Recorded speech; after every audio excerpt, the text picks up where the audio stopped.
Hello guys, आज shear stress in beams के बारे में बताने जा रहा हूँ।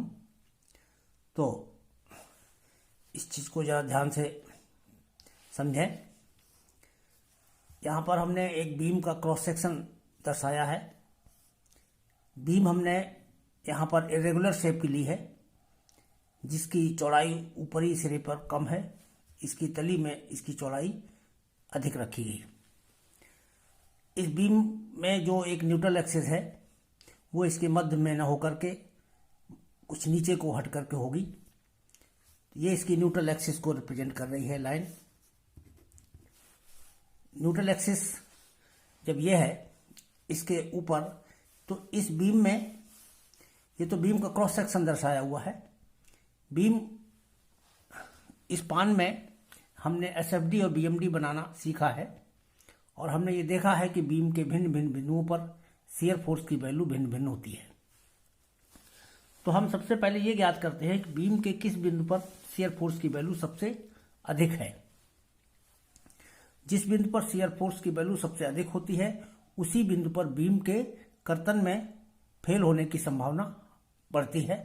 तो ये जो काट दर्शाया गया है, ये वही काट है जहां पर शियर फोर्स सबसे अधिक लगा हुआ है। तो अधिकतम शियर फोर्स के लिए उसमें प्रतिबल जो उत्पन्न होगा, कर्तन प्रतिबल उत्पन्न होगा, वो भी अधिकतम होगा। तो यहाँ पर हमने एक इरेगुलर शेप की क्रॉस सेक्शन लिया हुआ है। इसमें के लिए एक फार्मूले है कर्तन प्रतिबल की वैल्यू किसी भी बिंदु पर ज्ञात करने के लिए।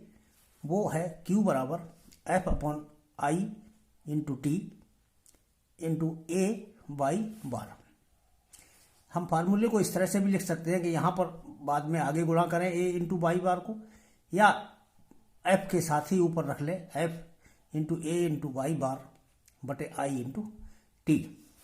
केवल लिखने का पैटर्न थोड़ा बदला हुआ है, बाकी दोनों का वैल्यू एक ही है। फार्मूला हम इस तरह से भी यूज कर सकते हैं, इस तरह से भी यूज कर सकते हैं, दोनों का अर्थ एक ही है। तो मुख्य चीज़ ये फार्मूला है, आपने भी देखा होगा कहीं पर, कई जगह पर।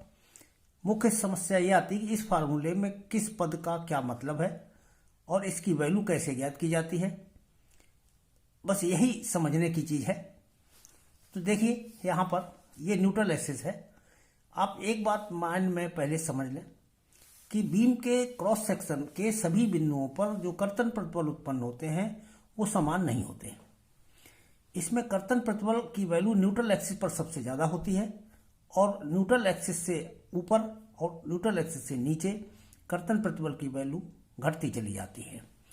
तो ये जो कर्तन प्रतिबल किसी भी बिंदु पर अगर हमें ज्ञात करना हो, न्यूट्रल एक्सिस से कितनी भी दूरी पर हो, तो यहाँ हमने न्यूट्रल एक्सिस से y दूरी पर एक बिंदु यहाँ पर एज्यूम कर लिया, और हम इस बिंदु पर कर्तन प्रतिबल की वैल्यू ज्ञात करना चाहते हैं। तो इस बिंदु पर कर्तन प्रतिबल के लिए ही ये फार्मूला दिया हुआ है कि Q बराबर F into A into Y bar upon IT। अब इसमें एक एक शब्द का मतलब समझ लिए कि जिस काट पर हमने ये बिंदु लिया है, उस काट पर अधिकतम कर्तन बल कितना कार्य कर रहा है। ये F इसमें शियर फोर्स को रिप्रेजेंट कर रहा है। इसके बाद एरिया A है। A क्या है? जिस बिंदु पर हम कर्तन प्रतिबल ज्ञात करना चाह रहे हैं, उसी के तल पर एक लाइन खींच लीजिए, एक हॉरिजॉन्टल। इस लाइन के ऊपर बीम के क्रॉस सेक्शन का जितना भी एरिया है, यानी समझ लें, जैसे ये बिंदु अगर लिया है तो यहाँ पर एक लाइन खींची हॉरिजॉन्टल। इस लाइन के ऊपर बीम का जितना भी क्रॉस सेक्शन शेष रह गया है, उसका जो एरिया है, जो इसमें शेडेड दिखाया हुआ है, यही एरिया ए कहलाता है। अब इस एरिया का अपना एक गुरुत्व केंद्र होगा। यहाँ हमने ये इसका गुरुत्व केंद्र मान लिया। इसके गुरुत्व केंद्र की न्यूट्रल एक्सिस से जो दूरी है, यानी ये जो एरिया है, इस एरिया के गुरुत्व केंद्र की न्यूट्रल एक्सिस से दूरी, इसको बाई बार कहा गया है यहाँ पर। तो ये ए हो गया, ये उसके गुरुत्व केंद्र की न्यूट्रल एक्सिस से दूरी हो गई। आई जो हमारा क्रॉस सेक्शन है, इसका न्यूट्रल एक्सिस के परितः जो है जड़त्व आघूर्ण है, मोमेंट ऑफ इनर्शिया है आई का मतलब। और टी यहाँ पर क्या है? जिस बिंदु पर आप कर्तन प्रतिबल ज्ञात करना चाह रहे हैं, उस बिंदु पर बीम की चौड़ाई कितनी है। चूंकि यहाँ पर देखिए वेरिएबल चौड़ाई है, ऊपर चौड़ाई कम है, नीचे को चौड़ाई बढ़ती जा रही है, तो ये दूरी के साथ बदलती जाएगी। तो यहाँ पर जो टी फार्मूले में यूज किया जाता है, ये उस बिंदु पर बीम की चौड़ाई होती है जहाँ पर हम कर्तन बल ज्ञात करते हैं। तो ये चौड़ाई यहाँ से यहाँ तक की ली जाएगी। इसी चौड़ाई को हम टी अक्षर के द्वारा रिप्रेजेंट कर रहे हैं। तो यहाँ पर ये टी जो है उसी बिंदु पर बीम की चौड़ाई हो गई। अब इसमें हमारे सारे पद ये हो गए। बस इस पद में ये वैल्यू रखते ही हमको कर्तन प्रतिबल की वैल्यू ज्ञात हो जाती है। और जो कर्तन प्रतिबल ज्ञात होगा, जैसे हम इस बिंदु पर ज्ञात कर रहे हैं, इसका आरेख बनाना चाहें तो यहाँ से यहाँ पर मान लो ये वैल्यू आई, एक स्केल के अनुसार हम एक पॉइंट इस पर लगा लेंगे। ऐसे ही किसी दूसरे बिंदु पर हम कर्तन बल निकालेंगे, उसके लिए एक बिंदु लगा लेंगे। इसके ऊपर भी हम एक बिंदु ले सकते हैं। यानी भिन्न भिन्न ऊंचाई पर भिन्न भिन्न बिंदु लेकर के प्रत्येक बिंदु पर कर्तन प्रतिबल की वैल्यू निकालते जाते हैं और इस वक्र को प्लॉट करते हैं। वक्र प्लॉट करने पर हम ये देखते हैं कि ये वक्र जो है पैराबोलिक शेप में होता है और न्यूट्रल एक्सिस पर कर्तन प्रतिबल का मान सबसे अधिक होता है। इसमें ये बात आपको याद रखनी होगी। वैसे भी आप कैलकुलेट करके निकालेंगे तो न्यूट्रल एक्सिस पर ही कर्तन प्रतिबल सबसे अधिकतम आता है। तो ये हमारा फार्मूला हो गया। अब इस फार्मूले का एप्लीकेशन देखिए। हम एक एग्जाम्पल यहाँ पर ले रहे हैं। एग्जाम्पल एक सिंपल रेक्टेंगुलर क्रॉस सेक्शन की एक बीम है जिसकी चौड़ाई b, गहराई d है। यहाँ पर इस क्वेश्चन में b का मान 240 मिलीमीटर दिया हुआ है, यानी ये चौड़ाई 240 मिलीमीटर है और बीम की जो गहराई है ये 400 मिलीमीटर है। और इसमें बीम में जो अधिकतम कर्तन बल लग रहा है, इसका एसएफडी बनाने के बाद हमको ज्ञात हुआ कि जो मैक्सिमम शियर फोर्स है उसकी वैल्यू है 600 किलो न्यूटन की। तो फाइंड द क्यू मैक्सिमम, यानी बीम के क्रॉस सेक्शन में जो कर्तन प्रतिबल अधिकतम जहां उत्पन्न हो रहा है वो कितना है। तो क्यू मैक्सिमम की वैल्यू ज्ञात करिए और इसका जो है शियर स्ट्रेस डायग्राम भी बनाइए। तो इस काम के लिए हम अपने बीम का हम फार्मूला लिख लेते हैं। पहले तो shear stress eight A distance by, यानी न्यूट्रल एक्सिस से बाई दूरी पर जो बिंदु है, इस बिंदु पर शियर स्ट्रेस की वैल्यू क्यू इस फार्मूले के द्वारा दी जाती है, जिसको भी हम पीछे भी बता चुके हैं। अब इस फार्मूले में आने वाले पदों को सॉल्व करते हैं। तो इस फार्मूले में सबसे पहले हमको आई का मान निकाल लेना चाहिए, मोमेंट ऑफ इनर्शिया। ये हमारा रेक्टेंगुलर सेक्शन है। रेक्टेंगुलर सेक्शन का moment of inertia BD cube by 12 होता है।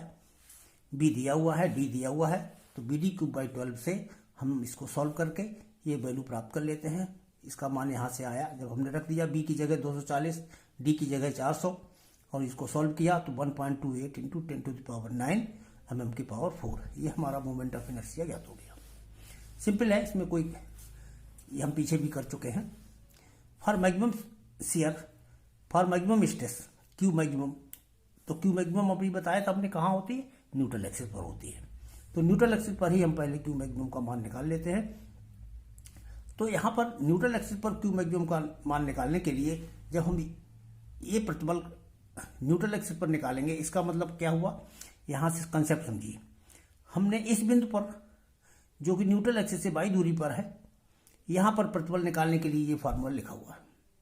अब अगर हमारी यही बिंदु न्यूट्रल एक्सिस पर हम ले आए तो ये y 0 हो जाएगा और ये हमारा लाइन कहाँ आ जाएगी, न्यूट्रल एक्सिस पर। हमारा एरिया कितना हो जाएगा, यानी न्यूट्रल एक्सिस के ऊपर का सारा एरिया ये हमारा A कहलाएगा। तो वही हम एक एक करके निकालते जाते हैं। न्यूट्रल एक्सिस के ऊपर का पूरा क्षेत्रफल देख लो कितना हुआ। न्यूट्रल एक्सिस के ऊपर चौड़ाई हमारी 240 है और गहराई हमारी 400 का हाफ हो जाएगी ऊपर, तो ये 200 बचेगी, इसलिए 240 गुणे 200, ये इसका एरिया निकल गया। अब इस एरिया का, ये एरिया जो न्यूट्रल एक्सिस के ऊपर का एरिया है, इस एरिया का गुरुत्व केंद्र देखें कहाँ पर है। इस एरिया का गुरुत्व केंद्र इसके मिडिल में होगा, चूंकि आयताकार है ये, तो मिडिल में ये यहाँ से चूंकि ऊपर की दूरी 200 है तो मिडिल ये कितनी हो जाएगी 100। तो वाई बार का मान जो है हमारा 200/2 हो जाएगा, यानी इसका हाफ हो जाएगा, बीचों बीच होगा, तो 200/2 यानी 100 mm। तो इस तरह से वाई बार हमारा ज्ञात हो गया। अब टी का मान देख लो। न्यूट्रल एक्सिस पर बीम की चौड़ाई कितनी है, न्यूट्रल एक्सिस पर भी बीम की चौड़ाई हमारी यही है जो यहाँ पर शीर्ष पर है, यानी 240, क्योंकि ये हमारा रेक्टेंगुलर सेक्शन है, इसमें चौड़ाई में कोई बदलाव नहीं आता, ऊपर से नीचे तक चौड़ाई समान रहती है। तो टी का मान हमारा 240 ही हो गया। तो टी का मान 240 हो गया। एफ क्वेश्चन में दिया हुआ है 600 किलो न्यूटन का है, इसको न्यूटन में कन्वर्ट कर लेते हैं और न्यूटन में कन्वर्ट करके हम इसी क्यू मैक्सिमम बराबर F A by bar upon I T वाले फार्मूले में रख देते हैं। एफ का मान रख दिया और एरिया रख दिया और ये बाई बार रख दिया, ये आई का मान रख दिया, ये टी का मान रख लिया। सॉल्व करके हमारा 9.375 ये मैक्सिमम वैल्यू आ गई। तो न्यूट्रल एक्सिस पर हम कर्तन प्रतिबल की वैल्यू यहां दर्शा लेते हैं। इसके बाद यहां पर ये बिंदु हमारा अधिकतम कर्तन प्रतिबल को दर्शा रहा है। बाकी हमारा जो डायग्राम है ये पैराबोला शेप में ही चेंज होता है। हम इसके किसी और बिंदु पर निकालेंगे तो ये वैल्यू जो है पैराबोलिक कर्व को ही रिप्रेजेंट करती हैं, क्योंकि इस इक्वेशन में क्यू हमारा जो है एक पावर में है और यहाँ पर जो है ये वाई वेरिएबल जो वाई है ये 2 घात में हो जाएगा। जब हम एरिया को वाई के पदों में लिखेंगे तो ये डबल पावर हो जाती है, इसलिए ये पैराबोला की इक्वेशन है, ये पैराबोला को रिप्रेजेंट करता है। इस तरह से पैराबोलिक शेप में ही ये कर्व हमारा कर्तन प्रतिबल का प्राप्त होता है और शीर्ष पर ये 0 प्रतिबल होता है। अब इस बीम में एक ये समझ लें कर्तन, इस कर्तन के कारण अगर बीम ये कर्तन में फेल होती है तो सबसे पहले बीम का फटना कहाँ से स्टार्ट होता है, जहां कर्तन प्रतिबल सबसे अधिकतम होता है, यानी न्यूट्रल एक्सिस से सबसे पहले फटती है बीम, फिर किनारे की ओर फटती हुई तब अलग होती है यहां से। तो इस तरह से किनारे पर सबसे बाद में टूटते हैं, सबसे पहले न्यूट्रल एक्सिस पर बीम कर्तन में फेल हो जाती है। तो ये हमारा रेक्टेंगुलर बीम का सिंपल कैलकुलेशन थी। इसके बाद इसमें मोस्टली रेक्टेंगल है और आई सेक्शन का में शियर स्ट्रेस की वैल्यू और निकलवाई जाती है। तो हम दूसरा एग्जाम्पल ले रहे हैं। शियर स्ट्रेस डायग्राम बनाइए। अगर इसमें एफ मैक्सिमम का मान 20 किलो न्यूटन दिया गया हो और आई सेक्शन जो है फिगर में दिया हुआ है, इसके डाटा भी दिए हुए हैं, डायमेंशन भी दिए हुए हैं। तो फिगर में इसके डायमेंशन चेक देख लें एक बार। आई सेक्शन में इसकी ये फ्लैंज है, इसकी चौड़ाई 60 mm है, इसकी मोटाई 10 mm है। ये वेब है बीच का हिस्सा, वेब की टोटल डेप्थ अंदर से यहाँ से यहाँ तक ये 60 mm की है और इसकी चौड़ाई भी 10 mm की है। दूसरी फ्लैंज भी ऊपर की तरह से ही बराबर है। तो ये हमारा आई सेक्शन है, सिमेट्रिक आई सेक्शन है। जितनी यहाँ ये फ्लैंज है उतनी ही ये फ्लैंज है। तो सिमेट्रिक होने की वजह से इसका गुरुत्व केंद्र इसके ठीक मिडिल में होगा। जब गुरुत्व केंद्र यहाँ पर होगा तो न्यूट्रल एक्सिस हमेशा गुरुत्व केंद्र से होकर के ही गुजरती है। तो ये हमारी न्यूट्रल एक्सिस कहाँ से गुजरेगी, इस आई सेक्शन के गुरुत्व केंद्र से। अब न्यूट्रल एक्सिस जब यहाँ से गुजर रही है तो इसके बाद की गणनाएं आप देखिए यहाँ पर। तो सबसे पहला हमारा काम क्या होता है, हम इस आई सेक्शन का मोमेंट ऑफ इनर्शिया ज्ञात करें, क्योंकि वो हमारा फार्मूले में आता है। तो इसमें सबसे पहले हम मोमेंट ऑफ इनर्शिया की यानी आई की गणना ही कैलकुलेशन कर लेते हैं। तो जरा देखिए न्यूट्रल एक्सिस के अबाउट इस आई सेक्शन का जो मोमेंट ऑफ इनर्शिया है इसे ज्ञात करने का, चूंकि ये सिमेट्रिक है इसलिए हम एक एडवांटेज लेते हैं कि पहले क्या करते हैं, हम यहां से यहां तक और ये यहां से यहां तक पूरा एक सॉलिड रेक्टेंगल मान लेते हैं, ठोस। इस रेक्टेंगल का मोमेंट ऑफ इनर्शिया निकाल लेते हैं। इस रेक्टेंगल के डायमेंशन क्या हो गए, 60 गुणे यहां से यहां तक कितना हो गया, ये 80 हो गया। 60 ये 10 ऊपर और 10 नीचे, तो ये 80 हो गया। तो इसीलिए 60 गुणे 80 cube by 12 BD cube by 12 से हमने सीधे सीधे इसके ठोस मानते हुए ये एक आयताकार भाग का मोमेंट ऑफ इनर्शिया ज्ञात कर लिया BD क्यूब बाई 12 से। इसके बाद इसमें से हमने एक ये इतना पोर्शन निकाल देते हैं और ये इधर से इतना पोर्शन निकाल देते हैं। इन दोनों पोर्शन को अगर हम कंबाइंड कर दें तो कुल चौड़ाई कितनी बचेगी दोनों पोर्शंस की, यहां से यहां तक ये देखो 60 पूरा है, ये बीच में 10 कम हो गया तो कितना बचा 50।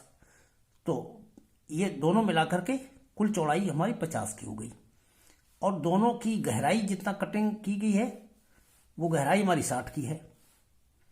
तो ये 50 की चौड़ाई और गहराई की 60 का एक आयत बन जाएगा, यानी ये दोनों पोर्शन, ये वाला पोर्शन और ये पोर्शन, इन दोनों को आपस में कंबाइन कर दें तो एक ये रेक्टेंगल बन जाएगा और इस रेक्टेंगल का साइज 50 बाई 60 का है। तो BD क्यूब बाई 12 से इसका भी मोमेंट ऑफ इनर्शिया निकाल दें।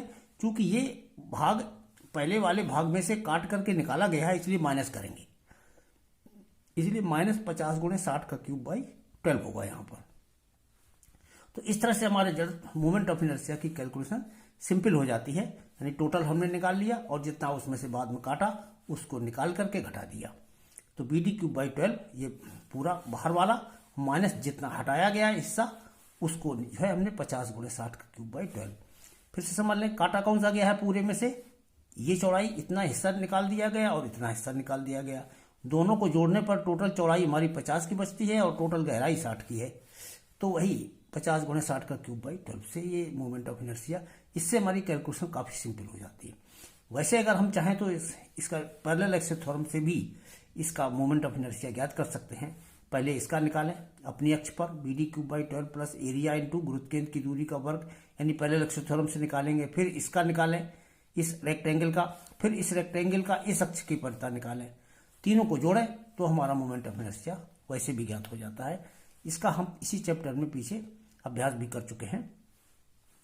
तो ये तो हमारा आई हो गया, इससे कैलकुलेट होकर के आ गया हमारा 166 और ये 0000 mm⁴।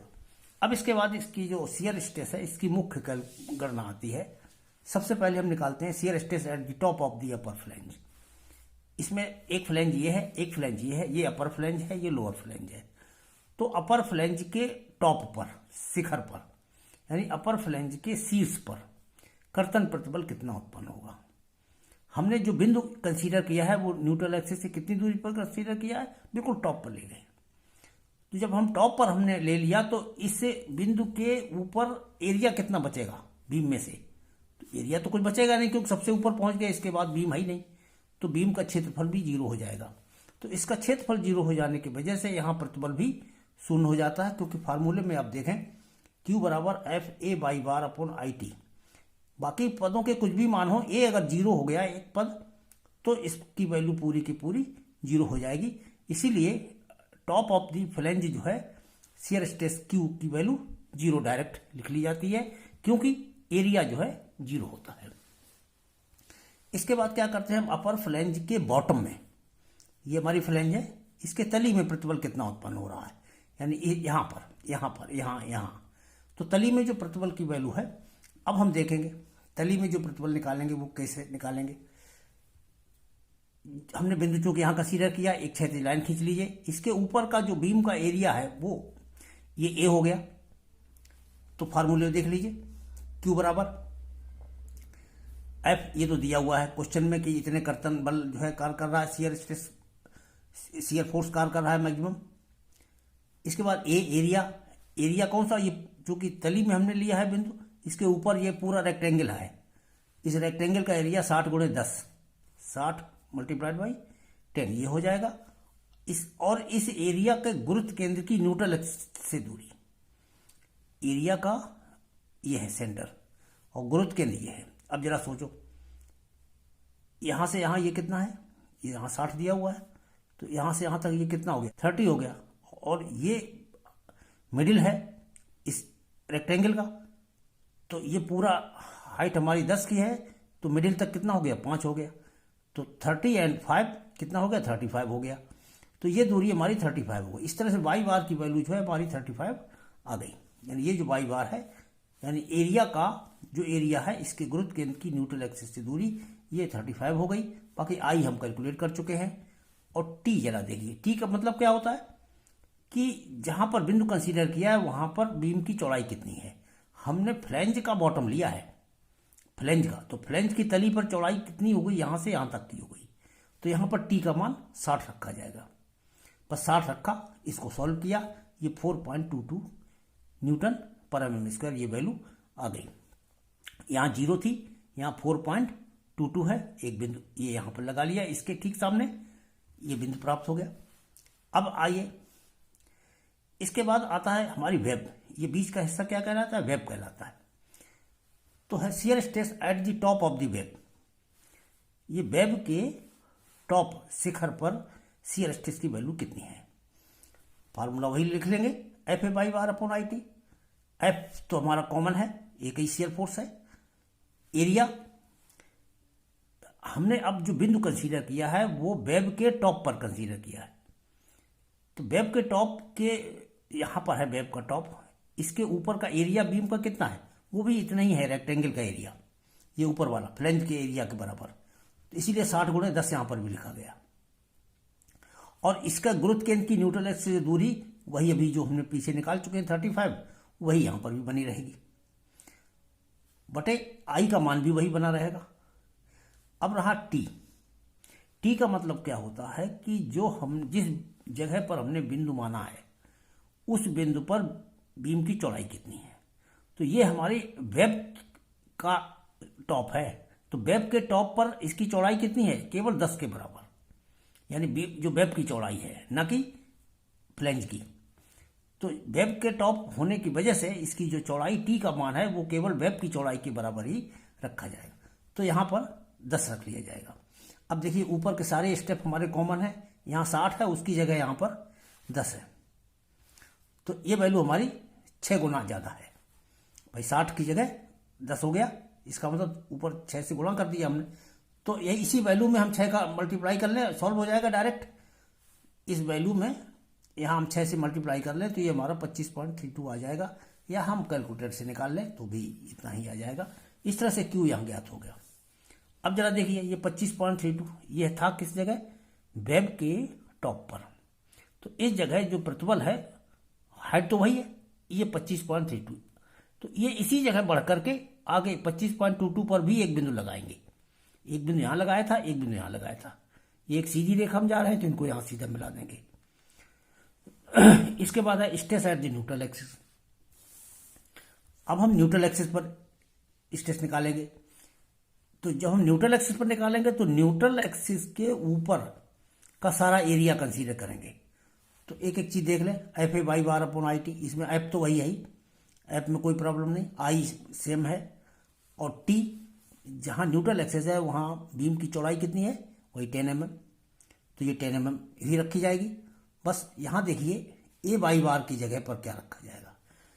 ए वाई बार एक्चुअली होता क्या है, क्षेत्रफल का आघूर्ण, एरिया इंटू गुरुत्व केंद्र की दूरी, इसको क्या कहेंगे शब्दों में, क्षेत्रफल का आघूर्ण। तो जब क्षेत्रफल का आघूर्ण है तो न्यूट्रल एक्सिस के ऊपर जितना भी बीम का क्षेत्रफल है, तो इसमें हमारा फ्लैंज का भी क्षेत्रफल आ गया और इतनी वेब का भी, हाफ वेब का भी क्षेत्रफल आ गया। ऊपर का जो क्षेत्रफल है, इस क्षेत्रफल का आघूर्ण लेना है कहां से, न्यूट्रल एक्सिस से। तो न्यूट्रल एक्सिस से इसका आघूर्ण कैसे लिया जाएगा, हम इसे टुकड़ों में आघूर्ण ले लेते हैं। इसका फ्लैंज का अलग से ले लेते हैं और वेब का अलग से ले लेते हैं, दोनों आघूर्ण जोड़ देते हैं, तो ये हमारा टोटल आघूर्ण हो जाता है। तो यहां पर जो ए वाई बार है इसको हम A1/1 प्लस A2/2 के रूप में लिख सकते हैं। यानी पहले इसका आघूर्ण ले लिया A1/1 और फिर इसका आघूर्ण ले लिया A2/2। तो ये केवल यहां ध्यान रखने की चीज है कि एक साथ पूरे का आघूर्ण नहीं लिया जाता, क्योंकि उसमें फिर हमको दोनों आकृतियों का गुरुत्व केंद्र अलग से ज्ञात करना होगा, वो वर्क बढ़ जाएगा। फिर बाद में हम पूरे एरिया में पूरे गुरुत्व केंद्र का गुणा करेंगे। इससे अच्छा है कि हम अलग अलग, इसका क्षेत्रफल का आघूर्ण प्लस इसका क्षेत्रफल का आघूर्ण बराबर ही हमारा पूरा आघूर्ण होता है। तो A1 बाई, अब इसमें यही देख लीजिए A1 कितना हो गया, 60 गुणे 10 गुणे इसके गुरुत्व केंद्र की दूरी 35 अभी ऊपर निकाली थी। इसका एरिया कितना हो गया, ये 10 है और ये गुणा ये 30 है, तो इसका एरिया 10 गुणे 30 हो गया। अब इसके गुरुत्व केंद्र की दूरी कितनी है, ये 15 बचेगी, ये चूंकि 30 है तो इसका गुरुत्व केंद्र यहां से 15 बचेगा, तो ये 15 हो गया। तो 10 गुणे 30 गुणे 15 ये आ गया। आई का मान रख दिया, टी का मान 10 रख दिया, बाकी सब संख्याएं ज्ञात हैं, क्यू का मान निकाल लिया, ये 30.72 आ गया। इस तरह से ये 30.72 यहां पर वैल्यू आ गई न्यूट्रल एक्सिस के सामने। जब न्यूट्रल एक्सिस पर ये वैल्यू आ गई तो यहां से यहां तक का कर्व जो है ये हम पैराबोलिक में फिर मिलाएंगे, बढ़ाते हुए 25 से 30 पहुंचेंगे पैराबोलिक। यहां से यहां तक का कर्व ये भी पैराबोलिक होगा। इतना जब कर्व बन गया तो ये हमारा, हम मिडिल तक पहुंच गए। जितना कर्व हमने ऐसा बनाया ठीक इसी का रिवर्स कर्व जो है नीचे के भाग में बन जाएगा। नीचे के लिए अलग से गणनाएं हम दोबारा नहीं करते हैं और नहीं की जाती हैं। आधे हिस्से के सभी बिंदुओं की गणनाएं कर लेते हैं और शेष भाग में इसी के समान बिंदु, जैसे यहाँ पर जो शियर स्ट्रेस है वो 4.22 ही उत्पन्न होगा, यहाँ पर जो शियर स्ट्रेस है वो 25.32 उत्पन्न होगा और मैक्सिमम तो यहाँ पर है। इस तरह से ये हमारा आई सेक्शन का जो शियर स्ट्रेस डायग्राम है वो इस शेप में बनता है। इसकी आकृति आपको याद रखनी चाहिए कि आई सेक्शन का जो है शियर स्ट्रेस डायग्राम का बनावट शेप इस पैटर्न की होती है। थैंक्स।